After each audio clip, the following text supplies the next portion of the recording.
It's Dr. Manny. Welcome to Asylum. Let's get it. All right, so today's topic is toxic people and dysfunctional interactions and how they interfere with your ability to execute on your destiny, on your vision, and your ability to work in your purpose and maintain integrity. Hey, Connie. Welcome to Asylum. Thanks for joining. Hey, Ashley. Welcome to Asylum. Thanks for joining. Okay, so my goal as I'm creating these is, hey Carmen, welcome to Asylum. Thanks for joining. My goal as I create these is to make it that each, I'm swiping y'all's comments out of the way, not because I'm ignoring you, but because the way my attention is set up. So what I'll do is in a bit I will swipe left if I forget to. I was going to say if I forget to, for y'all to remind me, but you can't because I can't see you, right? So I will remind myself, hopefully, occasionally to swipe so I can see who's coming in. Wait, I see that my hypno buddy, Joel has been doing hypnosis for 15 years, stage hypnosis. He's amazing. Joel is here. So Joel and I got our hypnosis certification together, so it's awesome to have him here. We have some awesome stuff planned with music and hypnosis, speaking of neuromusicology. So that's going to be awesome. Hey, Lisa. Hey, Ashley. Hey, Sherry. Sherry and I went to high school together. I think, Sherry, we've known each other since like middle school, right? I want to say we were in middle school choir together. Thanks for listening to the new track, Joel. The main thing about that track is the intention in it is a combination of inspiration and awe. The goal of the awe is to shift the frame of reference to a larger, wider construal. Well, you know all this, to drop into alpha state. And by getting to alpha state, less of the energy is focused on external stimuli, fight, flight, and material things, and more of the energy, and this is some of Joel Dispenza's work, mainly the stuff that he reviews and studies in Becoming Supernatural. This will all become important and tie back to the main topic in a second, so just bear with me, bigger picture. So with alpha waves, your energy and attention is tuned inwards, such that you're listening to your attention is tuned inwards, so you're able to manage your heart rate to get into heart coherence, and you're able to create a sense of safety, and you're not in fight-flight. And since you're not in fight-flight, you're not locked on your environment and being reactive. Okay? Now, I want to step back a bit and hit a couple of key points about it. Hey, Tamara, welcome to Asylum. Thanks for joining. Okay, let me see. I'm tempted to try something. Joel, are you still here? Oh man, it's not giving me the option to bring you on camera. I wanted to bring you on camera so we can talk about like how this applies to hypnosis, the whole concept of auto-suggestion and the suggestions that come from people you have rapport with and people that you trust. Yeah, you're still here. Why can't I bring you in? Oh man. All right, well, you're here with me in spirit, bro. Okay, so I'm going to swipe again so I can't see you guys so that we get this ADD of mine under control, right? Though I don't believe in labels and identifying with diagnoses, right? All right, let me swipe. Okay, let's get it.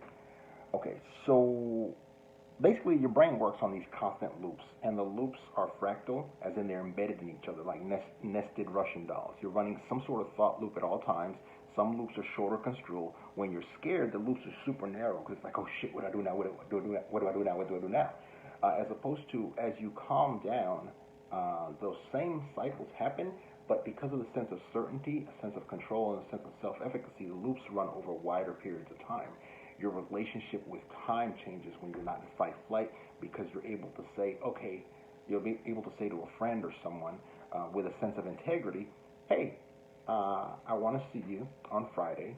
I trust myself to still be in a state of mind where I want to see you on Friday, despite the fact that it's, and I use Tuesday because it's Tuesday, so it's easy. Because even though it's Tuesday, I trust myself to be able to take state-independent action on Friday. In order to take state-independent action, which means action that's independent of how you're feeling in the moment, you need willpower. You need to be able to notice how you feel in the moment, because that's important. You need to notice the urges to say stay home, to cancel, to do something more interesting. And then you need to be able to evaluate in that moment and still pull out your commitment, and not only your commitment, but your why you're honoring the commitment. In a lot of cases, it becomes about the relationship with the person. the fact that you guys have a shared vision and the person is depending on you to maintain your integrity so that they, in turn, can feel a sense of integrity, stability, and safety in the world. Essentially, so that you're honoring their calendar, they're honoring your calendar, you guys are able to be synergistic, they have a sense of trust, and as such, when they're thinking to Friday, they're able to stay in alpha state as well instead of fight, flight, beta waves, which are sympathetic arousal of something that may or may not happen. Okay, that becomes a matter of, in some people's case, self-doubt, because they wonder if you're that good a friend, if you're going to show up, if you don't show up, what it means about them. All these things, I'm setting a frame as to why these are the good things that happen. These are the healthy ways of being. This is presence. Okay, when you're present, you're able to trust the things that you have lined up, planned, and predicted. And beyond that, you're able to trust that your sense of self, your identity, your sense of integrity, and sense of wholeness will remain in place despite things not going as planned. You're able to detach from outcomes and perform your action in the present, like fully aware. Okay? Now, I'm going to go back to the loop.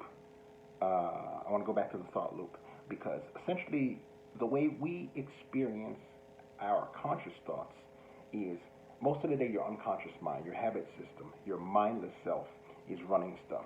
You're running through these routines that you have in your day.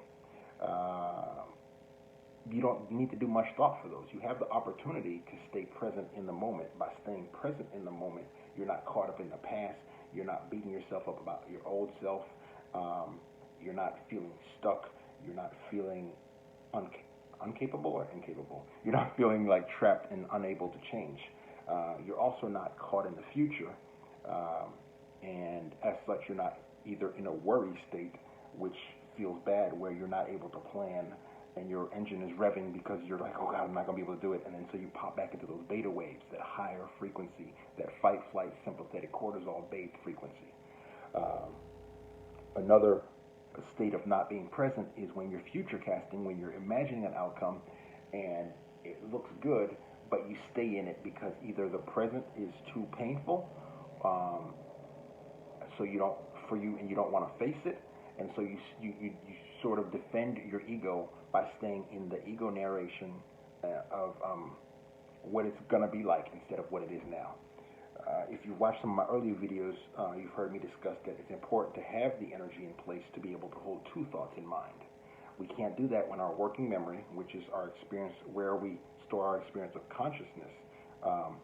If our working memory is taxed by what's called identity threat, then your brain contracts into that fight-flight ego defense mode, protecting the image, protecting the illusion, protecting the persona and the mask, because you get afraid of, if you contact the truth, if you're connected with the truth, what will it mean? All right? Now, with that being said, as humans, we create reality in a relational way.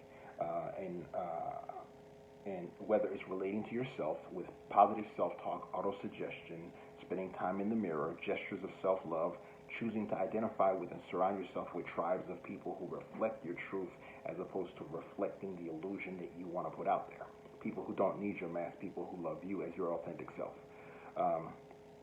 So these are all aspects of thriving. Going back, I said I would talk about the cycle, but I think other stuff caught my attention in my unconscious in the meanwhile, and I ended up going down those rabbit holes. So I'll put the disclaimer. These videos, essentially, this is how I organize certain thoughts that aren't necessarily fully formed, but by bringing them to you, I can see which ones are most useful to you and which ones are worth the effort of actually having my team, actually transcribing them and having my team edit them. And then beyond that, I'm able to clarify the thoughts when I look back to see which ones you find most valuable, incorporate your questions, turn it into something in writing and organize so that you can read it in a more linear way than I ever thought in my life. Yeah, everything you read from me, like, not yet the social media posts, but most of the stuff you read from me has gone through a significant editing and linearization process, because that's not how I think. I think in music, sound, and abstract complex patterns. So there's that. Okay? I say that because when you're dealing with toxic people and dysfunctional interactions, they don't honor your thinking style. They don't honor the way thoughts come to mind. So the way thoughts come to mind for just about everyone, and in my experience, is that something happens in the environment that catches my attention. It turns my attention towards it, and as such, my system goes into an immediate fight-flight evaluation. Is this a threat? Is it an opportunity? So there's four memes that we use to remember this in marketing for real quick. When something happens in someone's environment, there's an opportunity. Now, is this an opportunity to run because this is something that's going to eat me? Is this an opportunity to fight it because it looks delicious and I want to kill it to eat it, or I want to kill it to survive? Fight, flight, feed. Well, I kind of conflated feed and fight, but fight is opportunity to beat it. Feed is an opportunity where I think I can kill it and eat it, and it looks delicious. Or the fourth F, can I screw it? Reproduction. These are the core drives. Now, when something comes into your environment, there are some more complex drives that may kick in. There are mixes of those, and some that have evolved and been taught. But when something surprise startles you, those are the first things you evaluate. Now, once you've passed through this evaluation process, an urge emerges. You're going to have this urge. Your first impulse is going to be a survival impulse. Based on your state of equanimity, your state of perceived arousal, your evaluation, and how much the fear or the commitment to another one of your core values kicks in, based on how that happens, you choose an action, and you choose it to different levels of abruptness and well thought outedness. You might take action in a way that's not well thought out if you perceive this to be a threat, or you perceive it to be something scarce or urgent, such that the window of opportunity is narrow, and even your most flubbed and worst attempt to get it will still give you either practice or the opportunity to eat, survive, procreate, or get up out of there. So you take that rapid action. Now, thing is that with those urges, those urges happen. That lets you know what your belief system is. In a lot of cases, those urges can be connected to a limiting belief. Let's see. So now, that's your natural loop. You evaluate and then you take an action based on what you believe to be the truth in that moment, okay? And what you value, if you can pull up your values in your mind.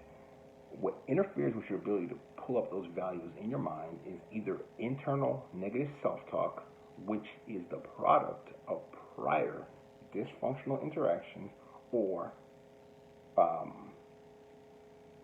prior dysfunctional interactions that are coming back to mind in the moment, triggered by some environmental cue, or because you're in that moment having a dysfunctional interaction. Now, the way to identify these dysfunctional interactions is to learn how to recognize toxic people and dysfunctional interactions when you're in them. The way you can identify them when you're in them is because they make you feel bad. Your internal compass is an emotional guidance system. If you can move beyond the initial fear and startle to remember what it is that you want as the outcome, what the intention is, without the threat, without the fear, without the startle, without the being knocked out of present moment, truth-based action, intentional action-based decision making and action taking. If something knocks that process offline, that is a dysfunctional interaction, because we're relational creatures, like I said before. The goal is to surround yourself with loving, supporting, productive people who share your vision, such that you don't spend a bunch of your time trying to explain the reality and truth that you know to be true in this moment with someone who's too busy worrying about the future and imposing it on you, or criticizing you about past mistakes that you made when you're not even there anymore. Okay? Now, I say all this because the goal is to warm up to the point where I tell you how to recognize the three key types of dysfunctional interactions that happen. So I want to make sure that I've covered the motivation as to why.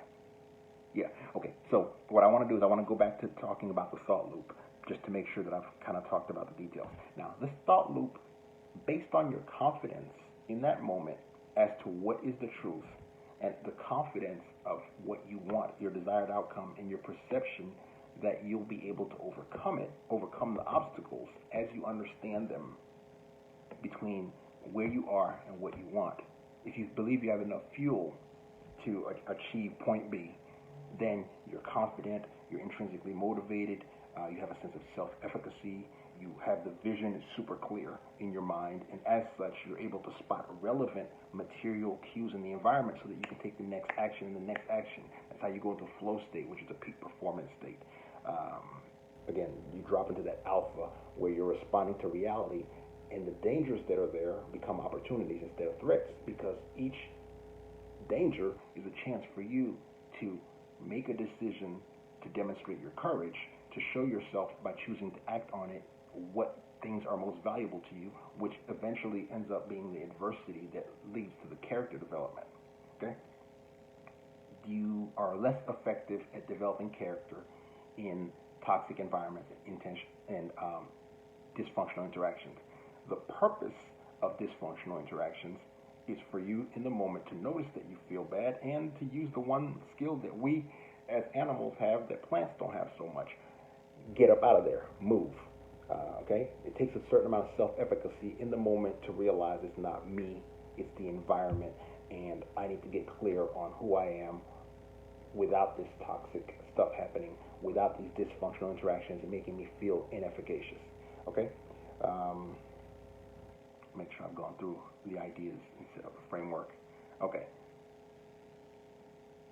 So one example of a dysfunctional interaction would be something like gaslighting, where you know something to be true, and the person with whom you're engaging is altering the reality by amplifying the danger of the situation and bringing your attention to the danger so that you can no longer have the vision in mind, expressing their self-doubt as to your ability to accomplish it, which is essentially a projection of their limiting beliefs and their fears, and you may interpret that as them not believing in you, when really it's their...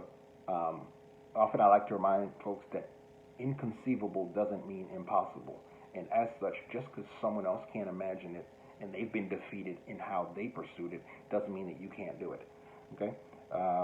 So again, you want to have the vision in mind. When the vision is in mind, I discussed in the last video, video 2 in the series, you're in implementation mindset instead of deliberation mindset. In implementation mindset, you're ready to take the next action. You have what's called an action bias.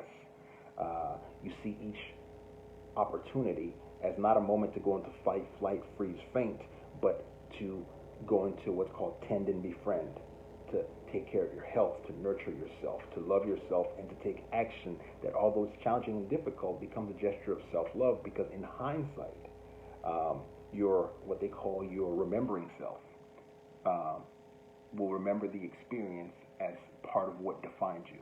Though in the moment, what they call your experiencing self may complain a bit in the moment, and then the complaining is a reminder to return your focus to the present, because you're caught in either one of the stories where you're criticizing yourself about your past and you're not really paying attention to the steps in the moment that are required so as to make this task an opportunity for growth and to convert it into what's called an affordance. In ecological psychology, I think they use the term affordance, which means that you see something in the environment, you recognize the pattern activates a memory, the memory reminds you of opportunities where in the past you've had success, or you've come close to success and have a couple steps you need to take in order to get that win.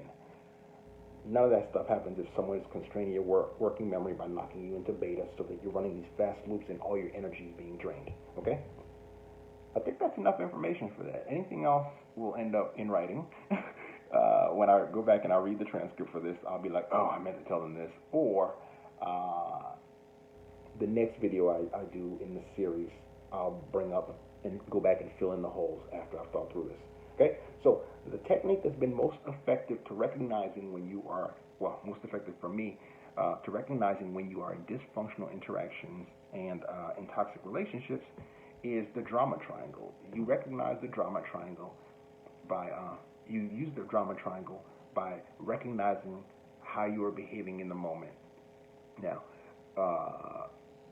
it's most useful to pull these concepts into mind when you're feeling bad, when you're feeling ineffective, or when you're looking back as the remembering self and realizing that you wish you had done something differently or said something differently or pulled out of an interaction earlier.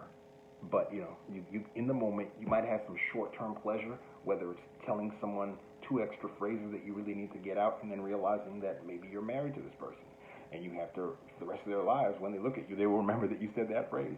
Maybe it's a child of yours, and later on, as they grow older, you because the phrase hurt you, possibly because you remember someone hurting you with the phrase, despite the fact that they got results from you.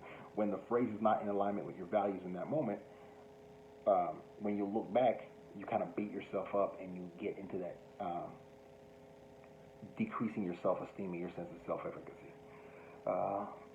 So the key thing is you use these concepts when you feel bad. Anytime you're in a negative emotional state, remember, you feel stuck. You're not stuck. When you're feeling stuck, you want to evaluate which of these roles am I being constrained into, and what aspect of my current environment, is there someone in this moment in a dysfunctional interaction that is making me feel less powerful, less empowered, less capable, less intelligent, less beautiful, less creative, less whatever it is that your identity is that you are, the thing that you have been practicing since childhood, the thing that you know is you. Okay? So before I start on the models of the drama triangle, and I think it's Karpman with a P. If not, it's Karpman. The way I store data, I tend to hold the models, and sometimes because models have been discovered by multiple people with nuances, I tend to forget. I get what's called source amnesia, where I forget some details of who I learned a model from. So I just want to make sure that I acknowledge that this is not a model that I came up with. It's a model that I came across that has served me well in maintaining positive emotional states and not staying stuck and draining energy in things that don't lead to my desired outcome. All right, so I'm going to pause now and check on y'all. Hold on, let me see. L'Oreal came in. Hey, Cynthia. Welcome to Asylum. Beat it, eat it, breed it. Yes, thank you, Joel. Hey, Austin, welcome to Asylum. Hey, Lisa, thanks for joining me. Welcome to Asylum. Hey, Nichelle, welcome to Asylum. Nichelle is awesome. Like, I sent Nichelle a couple of my tracks, some of my meditation music, and she literally sent me back videos of her and her crew bumping to my music, and that made it feel real. That was super nurturing. I honor you for that. I am grateful. Thank you so much. See who else is in here. There's 6 of y'all in here, and I don't know exactly who. If you're enjoying this, share it on your timeline so your friends can benefit from it too, so I can get their feedback, and I can accelerate the rate at which I develop these processes, these ideas. Okay? I'm going to swipe back now. Good. Let's get it. Okay, so there are 3 positions in the drama triangle, and the important thing about the drama triangle is when someone takes one of the roles on the drama triangle, they usually try to force you or knock you into another one of these roles. So when you feel one of these positions, when you're feeling a certain type of way, notice what the other person is doing or what you're imagining that they're doing that's leading to you in this state. The second powerful aspect of the drama triangle is it allows you to do some introspection in private to, when you play back prior events that you feel bad about, you're able to kind of clean up your memory and power yourself so that the next time that cue, that environmental event comes up and you get the urge and you get the emotions, because the urge often has an emotional charge with it. When those emotions come up, you have a split second of recognition. Recognition is recognition. You get to think a thought again, which means that you're retrieving a memory and realizing that this is something happening in your head, and you have an opportunity to alter that memory by changing the action that you've connected it to, by changing how it makes you feel, by realizing that this is part of your past, a prior wound coming up in the moment, and as such is connected to a limiting belief. You're able to do this in private, inside your head, when you internalize these concepts of the drama triangle. I just want to make sure I'm giving you all the context so that it actually makes sense, and that you benefit the most from it. When you understand the drama triangle, when you're sitting by yourself, what you want to do is you want to look at prior events that upset you and say, ooh, am I doing this dance? Did I go into one of these positions? Another thing to understand about the drama triangle is you can go from one position to the other. Okay, let me tell you about the position so that you can imagine that effectively. There are two top positions. They feel powerful, but they're not efficacious. They are bound to the identity threat, so they're kind of in a fear mode, and they're trying to get stuff done. And then at the bottom, you have a third position, which feels less powerful. The top two positions are called the hero position, the villain position, and the third one is called the victim. The bottom position is called the victim position because you feel disempowered in that moment. Now, remember that all three of these positions, when you look back on the actions that happened that you may not have caught in that fleeting moment, you feel bad about it. It doesn't feel good that you acted in a certain way. It was out of alignment. It wasn't your higher self. These are your lower self ways of being. Okay? Up top, the top two, hero and villain, they feel powerful. The bottom is the victim. Feels less powerful, less expressive, less heard, less acknowledged, less validated, less connected to meaning, less intrinsically motivated in that moment. Less motivated in that moment. I don't want to say intrinsically motivated because the villain and the hero, they're more triggered. They just don't realize it. They feel powerful, but later on they'll feel bad, and that leads to a delayed sense of disempowerment. Okay? So I want to start with the victim. The victim is a feeling as if you're stuck. Okay? Ironically, it's the first stuck position. It's sort of a state of paralysis. I can't get stuff done. Nothing I do matters. I'm practicing and I'm not seeing progress. I don't trust this process as much. I'm not feeling connected to my vision. And usually it's because you've been triggered. Okay? When you're in that state, you develop a resentfulness. Often in the victim position, you develop either a neediness, where instead of focusing on the learning, focusing on the journey, and focusing on having the vision in mind with such clarity that the feedback you're getting from the person helping you, your mentor, your coach, your guide, instead of hearing their feedback, you could either be in a super needy state where your goal is to behave in such a way that they continue to do the stuff for you. Okay, so there's a clinginess, there's a dependency. This is a codependent dynamic. So that's in the victim position. That's one of two ways. Or you could be behaving in a defensive way where instead of being honest, vulnerable, and transparent and authentic in that moment, such that you're able to grow from your mistakes, you're defending yourself from a villain slash persecutor slash tyrant.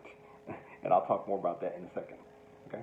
Now, another thing about the victim position, when you're dealing with a villain in that interaction, is that it attracts a hero. This is where the triangle kicks in. And next thing you know, instead of being self-efficacious, someone else comes up and they're either like, I'm going to do it for you, or it becomes about the drama. Suddenly you're watching two people fight over the fact that a villain is treating you bad, talking to you in the wrong way, is being too much of a tyrant with the rules, and then it pulls a hero into the dance, and the hero and the villain are arguing back and forth instead of you getting shit done. Okay?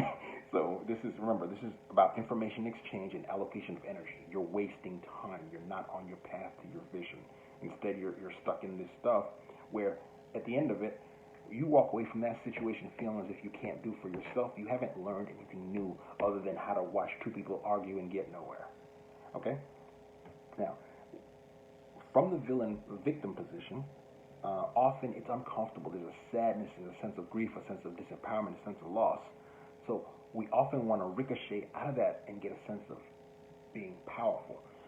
And one of the ways we can do that sometimes is as we start to learn rules, we decide that we don't want the goal that we don't know anymore. We stop growing, stop being honest about who we are and where we are on our journey, and we jump to basically taking what we know and instead of growing and learning and becoming nurturing to those behind us, we jump into the villain position, decide we're not going to grow anymore, decide that the dream is unattainable and anyone pursuing it is stupid, and get more focused on looking powerful and feeling powerful. We want to stay in that state. We don't want to be vulnerable. We have this mask of power that we wield by punishing anyone who challenges our perception of reality, challenges the mask that we're putting up, instead of being authentic and reflecting on what people are telling us, or instead of respecting the personhood of a person who is stuck and needs help and is confused, is having self-doubt and doesn't believe in himself. We as a villain, we pounce on that opportunity to feel more powerful, feel like we know more, even though we only know about losing. We know about being stuck. And so we keep that person in the stuck state because in that dimension, in that version of reality, our truth matters. This involves discouragement. This involves, as soon as someone comes up with the beginning of an idea that doesn't fit with your worldview, projecting your judgment onto it. One of the characteristics of villains is that they suck the energy out of you, and they do this with their feedback, because their feedback is more criticism, as in it attacks who you are. It attacks the behaviors you've done in the past and knocking you into the past, and even sometimes knocking you into the future, where you project a negative outcome for yourself because you have this toxic person who feels powerful, who understands the rules, but is projecting loss onto you so that they can keep you dependent on the path of loss. They're taking advantage of your self-doubt. They're taking advantage of the moment in which your idea and your thought is so new that you haven't fully gotten used to it as part of you, and you don't fully know how it fits and connects to your purpose, to the point where basically the villain causes a missed opportunity. An opportunity for learning, an opportunity for growth becomes an opportunity to be reminded of the things that are your weaknesses, your prior failures, to keep you in a sense of low self-efficacy. If you remember my prior video about intrinsic motivation in video 2, in order to have intrinsic motivation, there's two aspects. There's a belief that you can do it, which is feasibility, which includes belief that you can do it, belief that the world works in such a way that if you pursue it in a focused and determined and clear enough way, you will be able to attain the outcome. And desirability, do you even really want it? A villain can convince you that you can't do it, and as such, a lot of us, our brains, when we can't have something, we go into sour grapes. We devalue that thing as a way of coping. It's a mechanism of self-regulation. Okay? So that's how villains take advantage of a moment, and they're stuck in identity. They haven't been able to continue to make growth, because people who can continue to make growth believe in the ability of others to grow. They see the beauty in people. They see your strengths, and they remind you over and over again, these are your strengths. Let's look at solutions. Let's brainstorm together. You come up with the dumbest ideas you've ever thought, and let me hear them, so that we can show you how these ideas are the seed of something, of some aspect of what your desired outcome is. These small ideas that are so vulnerable, so fragile, are the seed of what you value, the seed of who you believe yourself to be in the moment, the seed of your eventual destiny. Okay? I think I completed that thought. That's villain. Okay? Now, one more thing about villain. There's two key types of villains you'll run into. You'll run into a persecutor, where you just can't do anything right. This person will point out all your mistakes before they're even really mistakes. Basically, as soon as they see you acting, they jump in, and they already tell you what's wrong with that mistake. And it leads to a certain defensive perfectionism, where you're afraid to act the whole time you're in your mind. You walk around imagining this person pouncing on you, and you develop this people-pleasing, what would people think, what are people saying behind my back type of mindset. That is sort of a persecutory person. The other one, which is also slightly persecutory, honestly, is sort of the tyrant, is how I imagine it. The tyrant is a person who is so hell-bound on the rules, and again, evaluating you according to these rules, and they lead your thought back into the old. They knock you into the past, so you can't stay present to the opportunity in the moment, because all they're projecting onto you is how in the past these are the rules that society, culture, and your past identity group, your tribe of origin, have lived by.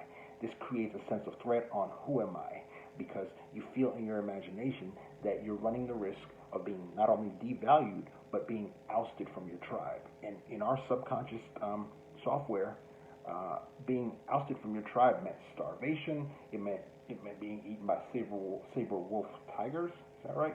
Saber wolf tigers, and just it meant a very certain type of death, to the point where your immune system shifts so that when you're dealing with risk of being outed, remember, your subconscious mind is a prediction machine. So what it believes is going to happen next is what it prepares your entire body for. This person is essentially knocking you into a pretty threatening and scary future, and as such, your immune system prepares for being ousted. Your old subconscious prepares you from being ousted from your tribe, getting eaten by tigers, getting injured, and whatever, all the dangers that we culturally, in the collective unconscious, imagine happen when we get ousted from our tribe.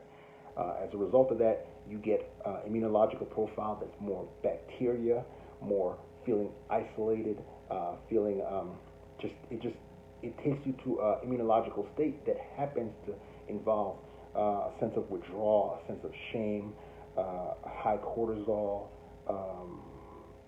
Whereas, and this is fight flight, the immunological profile that goes with fight flight.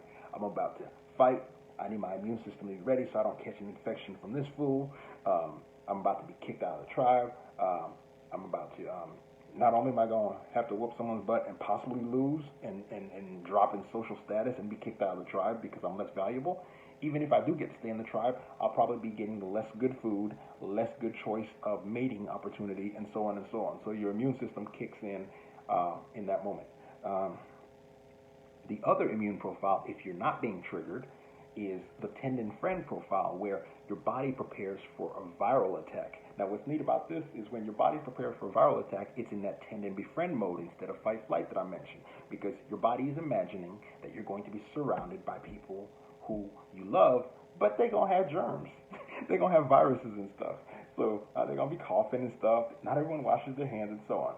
So your body prepares for these viral attacks by going towards a more immunological profile and a more viral immunological profile. And one of the things that goes with that viral immunological profile is just a feeling of connectedness, a feeling of belonging.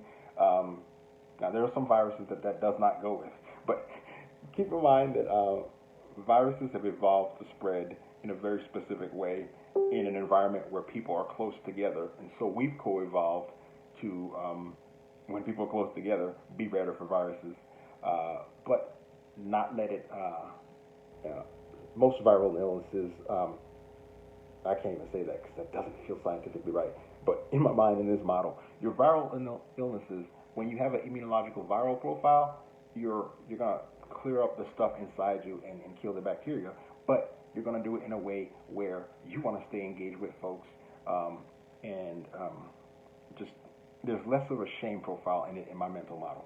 Okay, so that's the villain. That's how the villain knocks you out of integrity, knocks you out of the present, disconnects you from truth, and disequilibrates that core model that I keep going back to, where the way your brain works is that you imagine a future state, you imagine how good it will feel, you do the math to see what it's going to take in a deep, visceral way where you visualize it in full color, vision board details.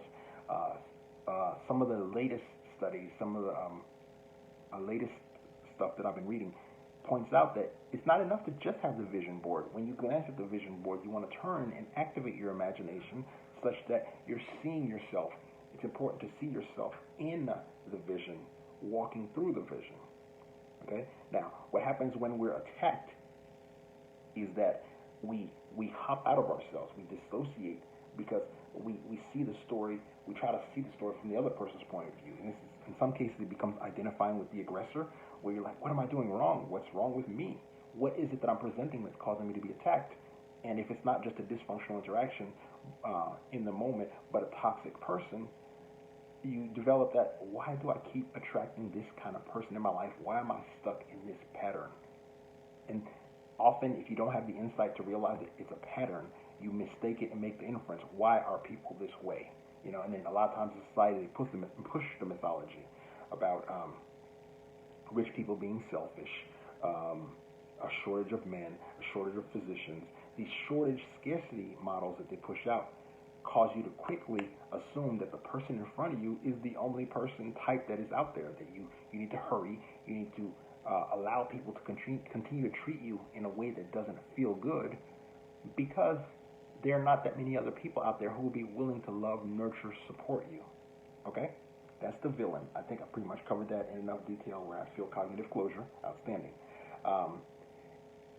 the hero. The hero is an entirely different dynamic. This is, again, this is a person who also, in this diagram, a hero is not a great thing. This is someone who comes through, and a better word for it is rescuer, but hero is easy to remember. This is someone who comes through, and they may initially believe that you can do it, but at some point, it just gets good to them that every time they help you, you're so grateful. Now, keep in mind, you're feeding this dynamic because what you're doing at the same time is every time they help you, you're over-rewarding it. And this is someone who has a little bit of self-doubt themselves, so they don't have as much of an internal locus of control, and that external validation, those compliments, that flattery, sets them on fire. They just keep doing more stuff. Instead of doing the hands-off and seeing if you can swim on your own, they basically are super overly helpful to the point of, it's nurturing to the point of suffocation, because the message it sends you is that you're not capable.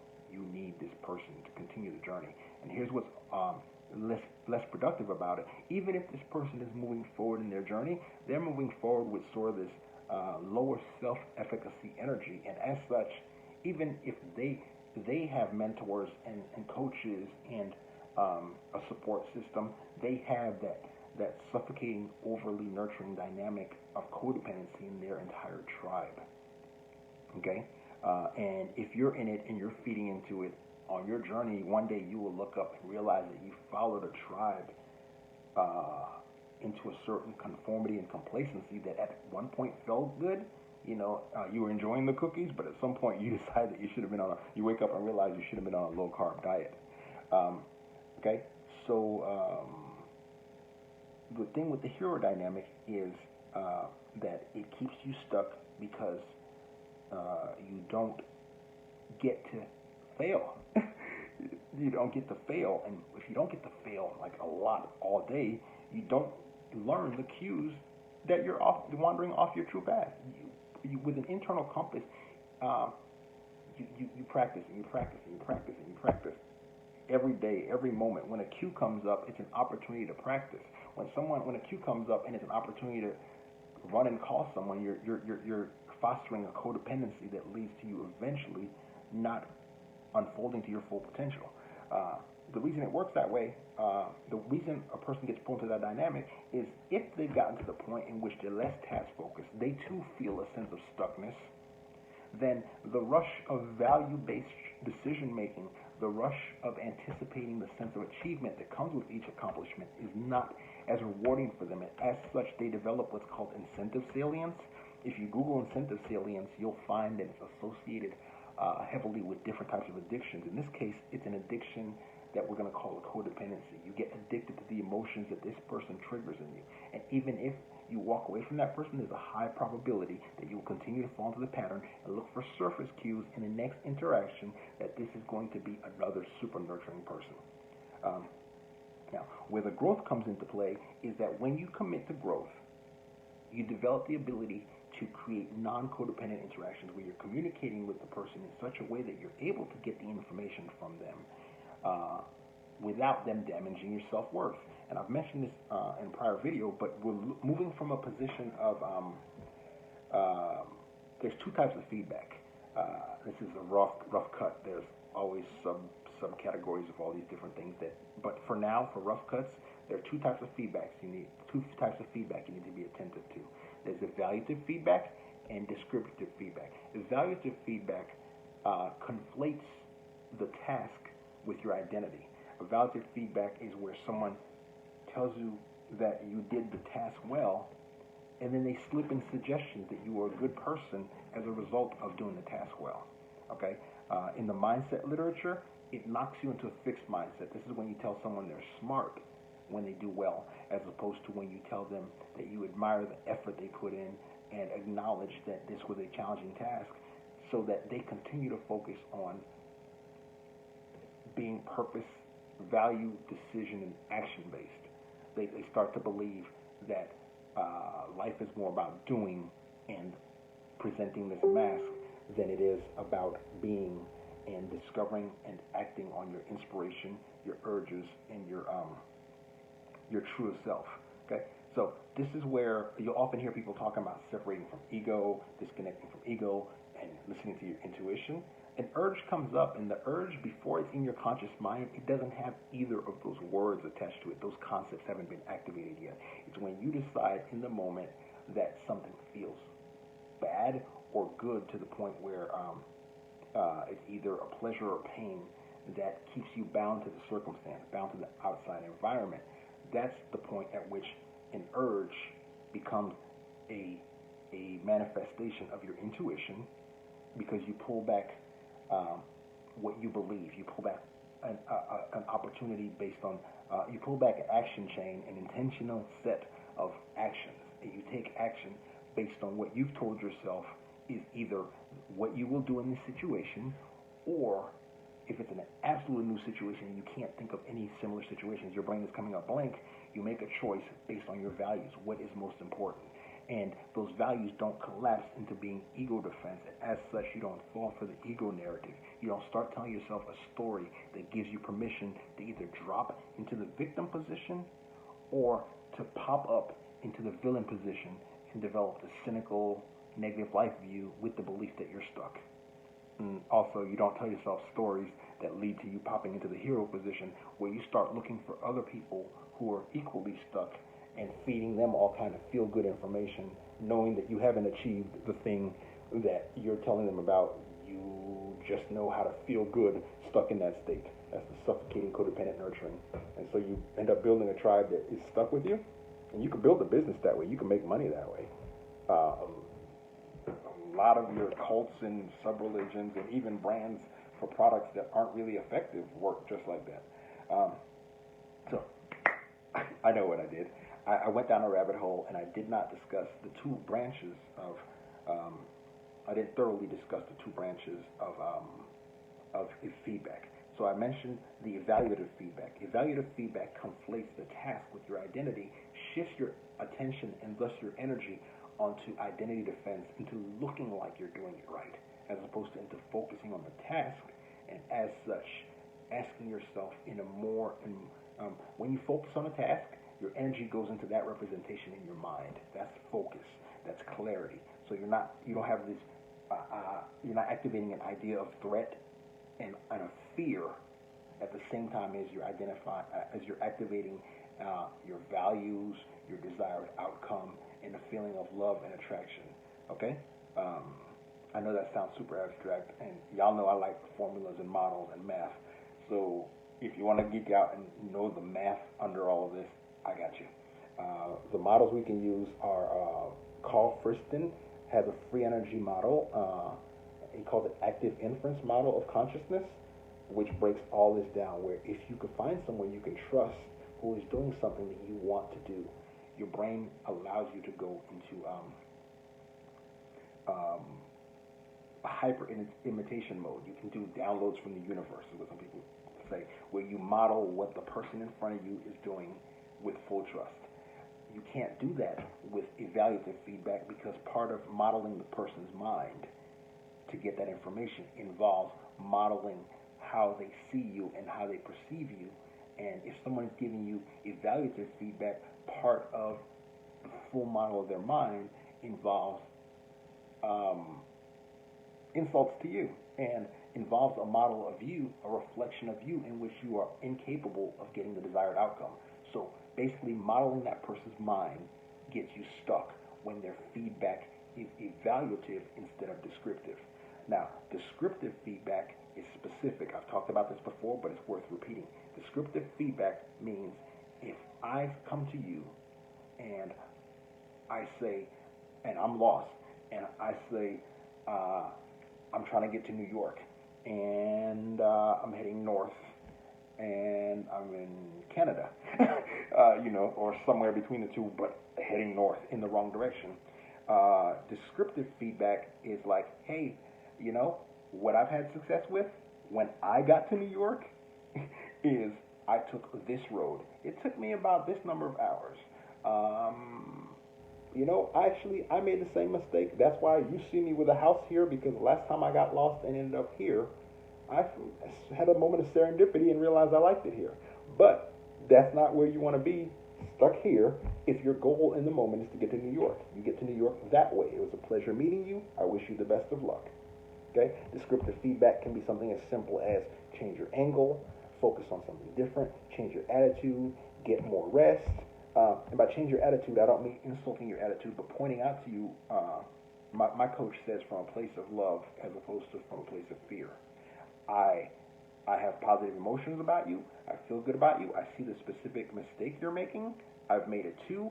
I feel a sense of compassion, and I understand. I'm not judging you and devaluing you as a person. I'm not knocking you in my mental model down into a victim position so that suddenly I can either over-nurture you in a one-up and feel powerful because, ooh, look, a victim, that I can keep a victim for a long time so I can feel smart, or going into the rule-based, overly tradition-bound model of becoming a tyrant in that moment, or becoming a persecutor and beating you up with the negative feedback. So basically, the main point is that, remember I said earlier that these models, we split into these multiple models in our minds, okay? So after you walk away from this person who has this dysfunctional interaction with you, you walk away with a sense of lower self-efficacy. Or you walk away, and that's when you internalize it. That's in psych we call it an internalizing disorder, where you're like, oh, something's wrong with me. And as such, you strive lower for at least a few minutes after you interact with the person. And based on if they hooked into something from your childhood that is a deep enough wound, it stays with you so that you feel like you are a broken person in a cruel world. And as such, you withdraw and you're less likely to take action. You're less likely to learn from your mistakes, because even as you do approach behavior to try to get something that you know you want, you do it in a reticent way such that you decrease the likelihood that the outcome that you get from the action in that moment is in alignment with your true capabilities and up to your potential. And then you see yourself doing less than you know you can inside, and then it feeds into that feedback loop of feeling lesser than, feeling unworthy, feeling undeserving, feeling out of integrity, feeling disempowered. So I think I covered descriptive versus evaluative feedback and how they affect you. Now, what I want to underscore, and again, I'm super nonlinear, so I'm holding these multiple thoughts and I'm multi-threading between them to make sure I close each loop. In the written version, after my editor gets to it, it'll be less painful. If you're a nonlinear thinker, then you're riding with me and it's extra fun. Then you could probably work with me better one-on-one. If you can't do the nonlinear, then you're not a good candidate for coaching with me, because it would drive you bat crap. There's that. Okay? So, what was the last thing I wanted to go? What loop did I want to go back and close? Or where was I? So, the damage that happens with dealing with toxic people and dysfunctional interactions is that when you internalize these models, one of two things happen. You either believe something is wrong with you, which is an internalization disorder, or you believe that the world is cruel, selfish, and hateful, judgmental, and as such, you internalize this model of hyperactive inner critic, where you have this negative, criticizing self-talk that is really there to defend you, to protect you from this dangerous, dangerous world.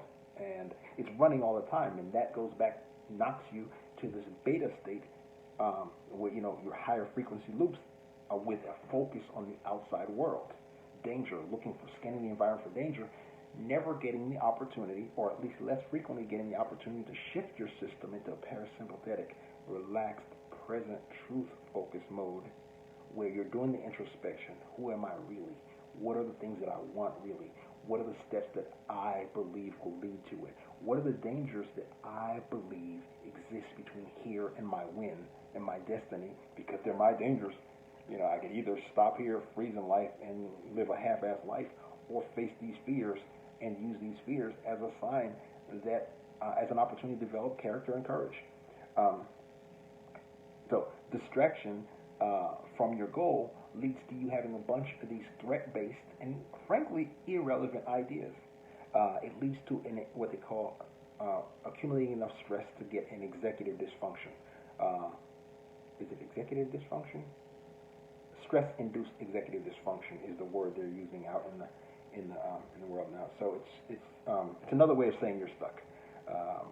So if the stress lasts long enough, then it becomes that you have an anxiety disorder, whether it's a generalized anxiety disorder where you walk around all the damn time with anxiety, or a probably a social anxiety disorder if you developed an internal model of a cruel world where your inner critic comes to life really, like, you have a really, is it a low threshold or a high threshold? Low threshold. Your inner critic is easily activated, and as such, in most interactions, you tap out in moments of intimacy due to the uncertainty because you assume that the unknown is going to end up with this person being another cruel person. Okay? Now, the importance of that is that you end up interpreting new events as threats instead of opportunities. That's the part that's damaging. And then when you're alone, listen to your self-talk when you're alone. If they call this self-alienation. It's like if you divided yourself into these two parts, where there's one that doesn't believe you can do it and has that self-doubt, even if for a moment, and then if you rapidly have this inner critic that pounces in and starts beating you up or whatever, saying, oh, you can't do it, negative thought, negative talk, negative talk, negative talk. If that kicks in early, you either hear it inside yourself and you get angry and you're disconnected from what's happening outside because that inner critic is so loud, or you do what's called projective identification, where you allow and attract people into your life that sound like this so that you can get that cognitive closure. You can get the coherence that what you believe exists truthfully in the world. You attract what you think about. You attract what you believe. That's if you start attracting villains into your life. If you, in some point in your life, develop a belief that this is all that you're deserving of, and that you can't work without kicking yourself, feeling guilty, and that angry, negative self-talk, and the belief that it's coming anyway from someone, and you start to imagine them, you get that cortisol rush, you get the adrenaline rush, and then suddenly you find yourself productive, and you get used to that way of being in life, and you assume about yourself that you don't have initiative, and so you need this internal voice that you've basically created that is more amplified and probably crueler than anyone outside in the real world because it knows so much about you because it's a product of your imagination, and as such, it's been watching you all your life. Or you create the internal voice of the nurturing the hero. Now, the subtle aspect of the hero that makes it such a trap is that it's a loving voice in your mind.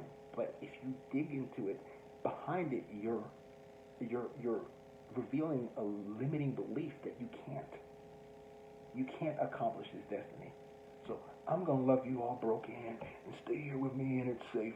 And you get to put that bullshit in your head and you stay there, okay? Because you don't feel bad enough, and you numb the discomfort to the point where you're not activating yourself. That's the trap, and it feels good. The metaphor I think of is, I think it's the Elysian Fields in God, now I'm gonna freeze up. Is it what's Dude That Stole Fire? Dude That Stole Fire. It's not Ulysses, or was it Ulysses that got caught in the Elysian Fields on his journey? But I'm thinking about the other dude, Poseidon's son. Am I even thinking about that right? I've been watching too many of these shows with my kids, so the metaphors get conflated, and again, I have source amnesia. But I just know that the metaphor of the field of poppies where you fall asleep, time passes, and you forget what it is that you set out to do, and it feels decent. That's the trap of being in a codependent, suffocating relationship with a nurturer. It feels good. Now, the funny part about it is that when you're in a relationship with an over-suffocating nurturer, and that's who you're using as your reality creation point,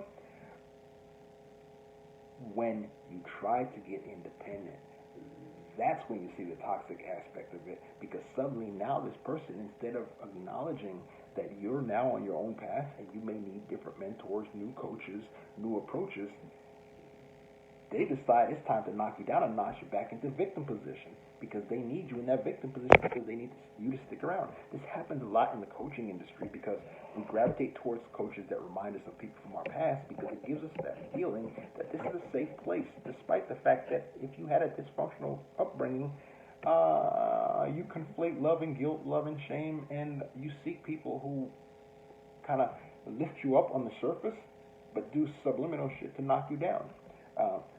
when you try to break away from an interaction with a nurturing person, then they're going to guilt you. Hyper nurturing, a hero that's been rescuing you, they're going to guilt you. And as soon as you make the slightest of mistakes and you fall down, they will swoop in hella quick to rescue you. Oh, are you okay? Which essentially amplifies the shame. And it's a weird paradoxical shame amplification because you're like, this person is being so nice to me. Why do I feel like utter horseshit? It's because the goal is to get to where you want to get to that destiny. And somewhere on a subconscious level, you know you're self-sabotaging by sitting here and let someone pat your ass for fucking up. Pardon my French, I hope there are no children around. Most people who work with me know not to have children around when we're talking because it's real talk. I mean, you can pass the lesson on to your kid, but you might not want to get it from this messenger, right? So it gets to where you get entrenched and embedded with this person who amplifies your fear so that they can keep you in the victim position. And it feels good because as soon as they remind you of who you were, keeping you trapped in the past, and get you to worry about this scary world out there, the very world that has kept them from developing a growth mindset and moving forward. As soon as they get your mind clearly distracted by that, you're no longer thinking about your vision. They've projected their vision, complete with fear, into you by using love. So now you're conflating love and guilt, because instead of making your decisions based off positive emotions, inspiration, when you feel that urge, hey, Dr. Bob, thanks for joining me in Asylum. So you confuse it in that moment. You feel guilty for the desire to be independent. And when you reach, what happens to us is when we have a negative emotion, in order to self-soothe, we go inwards. We activate the representations of prior people that have helped us, prior people that have moved us along the way, and people who have been there during our formative time. And when you activate this, if your internal model of other people and of how the world works has been broken by prior imprinting in your journey, by experiences that have taught you to stay trapped in identity, when you pull them up, you may feel better, so you do get the self-soothing, but you're not moving any closer to your value. Now, I want to say something specific about the feel better aspect. When we're talking about feel better, sometimes feeling bad feels better because the worst feeling is uncertainty. Okay? Especially, there's studies about neuroticism. Neuroticism is intolerance to uncertainty, to the point where you're willing to jump to a negative conclusion when it's not that bad and be like, okay, I'll take this. This is what happened. That's not what happened. This is what you decided happened so that you can cope and eliminate the uncertainty. You've taken an opportunity and made it into a threat. You've reacted to a threat and you shortened your future. You've decreased your potential that you can reach by no longer seeing the opportunities, the affordances, as I mentioned earlier, in the moment. And then you develop the habit of being stuck in that loop. You decrease your self-efficacy, you decrease your self-esteem. You gravitate less towards self-acceptance and self-love, and more towards a self-esteem, mass-based approach to life, where you pour so much energy into the social image and social performances that you lack the attention and thus the energy to go inwards, clarify your values, know what you believe, get clear on your strengths, know your weaknesses, surround yourself with a team of people who make sure that when you're operating in your zone of genius, your zone of excellence, that they reinforce you, keep you focused on the vision, so that you remain attuned on an unconscious level to the opportunities and the relevant things coming into your life. Trying to make sure I'm on the right train of thought. So the goal essentially is to make sure that you're on this path, that you have this vision, and that even when you unplug from the vision, so that you can see it from a different perspective, that you're still on the path to that vision, just with more wisdom. I think that's it. I don't know how long we've been on, but I'm pretty sure I covered most of those concepts. Now, what's going to be the next one? I think the next thing we'll look at is how to clarify your values and clarify your strengths. Because once you are clear on your values, you can act in integrity, which essentially means you know what you want, you know how to articulate it, you know how to you know how to act on what you say. So your word is your bond, and it's not just words out loud, but it's words that you put on your calendar. It's words that you write in your journal, your aspirations. Those things, when you shift to the right frame of mind, those things become a magnetic pull. You enter flow. Challenges, opportunities show up where what would be a threat because of a challenge, because you're able to self-soothe. Because and this is where all the self-love and self-acceptance comes in. When you go inwards, you activate your values, and activating your values leads to you enacting your values, making decisions based on those values. You're more likely to step into those actions because they're actions that you feel good about, and then you're more likely to attract a tribe that is healthily nurturing, who maintains psychic boundaries. And even when you have moments where your vision kind of fumbles a bit and you have a little self-doubt, you can turn to them, and since they share your vision, they honestly believe in it, plus they have a positive expectancy of the desired outcome. They're not playing the drama dance. They're task-focused, they're outcome-focused, and as such, they help you return to focus. This is how we use the collective conscious to focus. We find tribes with an aspirational identity that are not only headed to where we want, but are making choices based on values that we share, such that when we get to the goal, we are whole, we have grown, we are more in alignment with who we are, so that the process, a lot of people are into the grind, that's crap. Your process is gradual. It's an incremental, iterative process that involves every day having accountability with people who love you enough and believe in you enough to continue even when you're flat on your back, to see your best self and to remind you and reflect the truth of what mistakes you've made in the moment without adding their own issues into it and hooking into your wounds and getting that good feeling from knowing on a subconscious level that what they've said or done to you is causing you enough pain to keep you stuck in that relationship, as opposed to perceiving the true abundance that exists in reality, in the here and now, and the opportunities and affordances that go with it. All right? That's it. Dr. Manny, thanks for joining me in Asylum. I'm out. See y'all soon with the next topic.